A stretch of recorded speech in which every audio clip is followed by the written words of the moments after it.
Asante sana kwa kuendelea kubaki nasi. Kumbuka hii ni ZBC Habari. Karibu kwa mwendelezo wa taarifa tulizo nazo.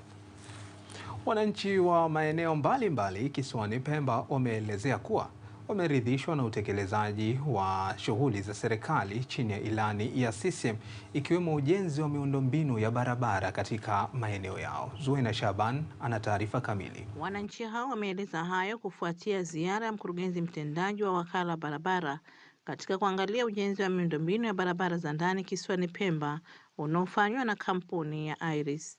Wamesema kutokana na utekelezaji huo wanamuunga mkono Rais wa Zanzibar na mwenyekiti wa Baraza la Mapinduzi Dr. Hussein Ali Mwinyi kwa jitihada zake anazozifanya katika kuwafikishia wananchi huduma muhimu za kijamii katika maeneo yao. Ya barabara ilikuwa mbaya sana, hata mvua zilizonyesha karibuni ilikuwa sisi kama vile kojani, uteremshe mzigo alafu kojani wanatumia jahazi, sisi kwa tunatumia watu sasa kwa miguu, na wawe wana foil nao waweze kupita na mizigo. Hata bodaboda ilikuwa haiwezi kupita.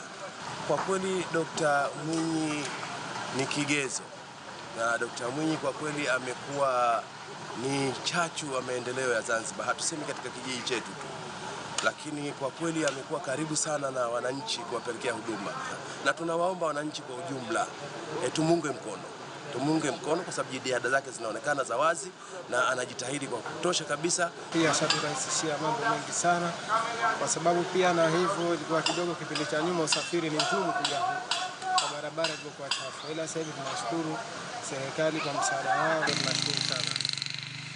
Waendelee kutusaidia zaidi haya yanayofanyika. Tunamwahidi hiyo sio 5 tena, hiyo ni 10 tena. Naye mkurugenzi mtendaji wa wakala wa barabara Zanzibar Cosmas Masolwa amesema ujenzi wa barabara za ndani utakapomalizika kutaleta faraja kwa wananchi kwa kuwaondoshea changamoto waliokuwa wakiwakabili kwa muda mrefu kutokana na maeneo mengine kutokuwa na miundombinu hiyo ambayo itarahisisha kufanya shughuli zao za uzalishaji kwa urahisi zaidi. Kwa kweli kero tunaziona zilikuwa ni kubwa sana, sababu kuna maeneo hasa Pemba hakuna barabara kabisa, lakini napita kwenye maeneo yenye uchumi wa hali ya juu kama karafuu. Kwa hiyo usafirishaji wa karafuu ulikuwa ni shida sana, lakini pia kuna maeneo mengine ya utalii na connect.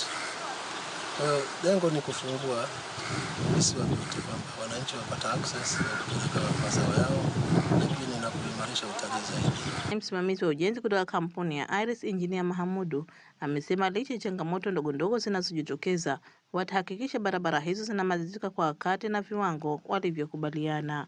Nikiripoti, Zuena Shaban, ZBC.